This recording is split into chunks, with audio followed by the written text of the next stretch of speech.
Olá pessoal, aqui é o professor Jorge falando de novo. Hoje a gente vai falar, pessoal, sobre dinâmica, tá? Mais especificamente sobre as leis do movimento, que são 3, tá? Bem, pessoal, essa questão sobre como os corpos se movem e por que eles se movem é uma questão muito antiga na filosofia, né? E especialmente na área das ciências exatas, porque sempre foi de interesse da humanidade tentar mensurar a velocidade, a aceleração, a posição, aonde um projétil iria atingir, né, determinado alvo, com que velocidade. E isso veio se desenvolvendo, pessoal, desde a antiguidade, tá? Um dos primeiros filósofos a pensar sobre isso foi o Aristóteles, tá?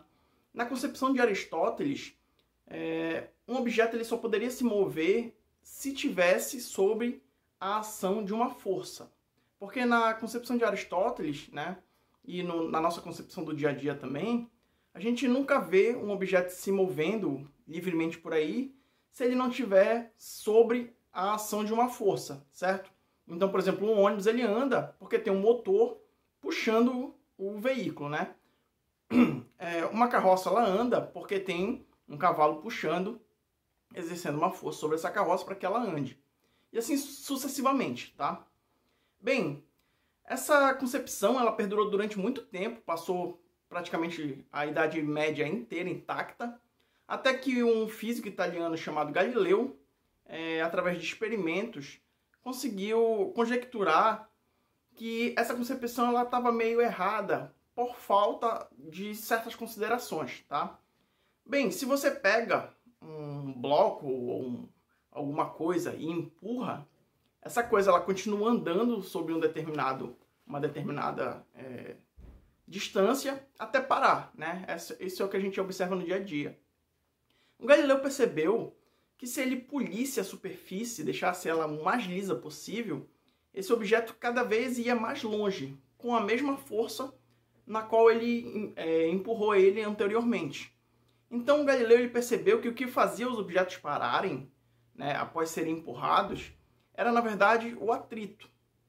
E que se teoricamente ele tivesse uma superfície ou uma condição sem atrito, esse objeto, uma vez com uma velocidade, né, inicial ganha, ele permaneceria em movimento indeterminadamente em linha reta até o infinito, né?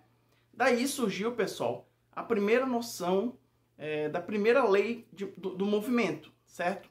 Essa lei foi a lei da inércia, a chamada lei da inércia de Galileu, que é também conhecida atualmente como primeira lei de Newton. E ela diz basicamente o seguinte: todo corpo tende a permanecer em movimento ou parado se nenhuma força agir sobre ele, tá? Então, se eu não tenho nenhuma força sobre um objeto, esse objeto ou ele fica parado ou ele fica em movimento com velocidade constante em linha reta, tá? Indeterminadamente. Bem, a segunda lei, pessoal, do movimento, ela tem mais a ver com a característica dos corpos e da força que é aplicada sobre os corpos. Por quê? Porque eu posso aplicar uma força sobre um corpo, só que essa força ela pode ter uma intensidade maior ou menor, né? E essa intensidade da força, ela vai fazer com que esse objeto ele entre em movimento com uma velocidade maior ou menor de acordo com a força que eu estou aplicando. Essa é uma lógica que a gente consegue compreender muito facilmente. Porém, há também na equação um outro ponto. Que ponto é esse?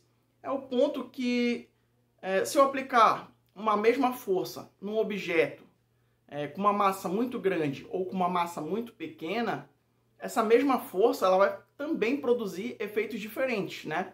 Afinal de contas, se eu empurrar um Fusca ou eu empurrar um ônibus, né, com a mesma força do meu corpo, os efeitos no Fusca e no ônibus serão muito diferentes. Por quê? Porque o Fusca e o ônibus têm massas muito distintas, né? Muito diferentes. O ônibus é muito mais massivo do que o Fusca.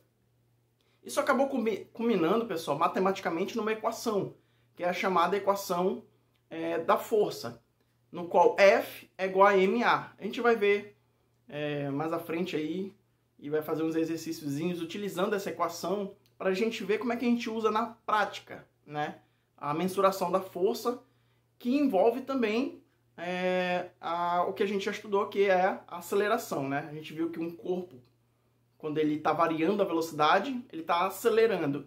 Então a gente já começa a fazer essa relação que a aceleração ela tem a ver com a aplicação de uma força sobre um corpo. Então um corpo que está acelerando é porque ele está sofrendo a ação de uma força, tá? E por fim, a terceira lei é a lei no qual o Newton, tá? Que é um físico inglês, ele começou a interpretar esses experimentos de Galileu, essa questão da mensuração da força, e ele percebeu que não existe nenhuma força no mundo que é aplicada de um corpo sobre ele mesmo, tá? Sempre que eu tenho uma força, eu tenho a interação entre dois corpos. E essa interação entre dois corpos, ela acaba sempre produzindo um par binário de forças. O que quer dizer isso? Quer dizer que sempre que um corpo aplica uma força sobre um outro corpo, esse corpo aqui, ele reage com uma força nesse primeiro corpo que aplicou a força. Então, a força ela sempre tem uma ação e uma reação. Ou seja, quando eu empurro o Fusca provoca uma reação com uma força de igual intensidade, só que sentido contrário, na minha mão, tá? Então, a terceira lei, ela nada mais é conhecida como a lei da ação e reação, né? Então, para toda força, ou seja, para toda ação que eu aplico, eu tenho uma força de reação que tem mesma intensidade, só que sentido oposto. Tá certo, pessoal? Então, a gente vai continuar desenvolvendo essas três leis, né? Repetindo, a primeira, a lei da inércia. Todo corpo tende a permanecer parado ou em movimento retilíneo uniforme, a menos que uma força mude isso. A lei da força, que é a segunda lei, que é força é igual a massa vezes aceleração.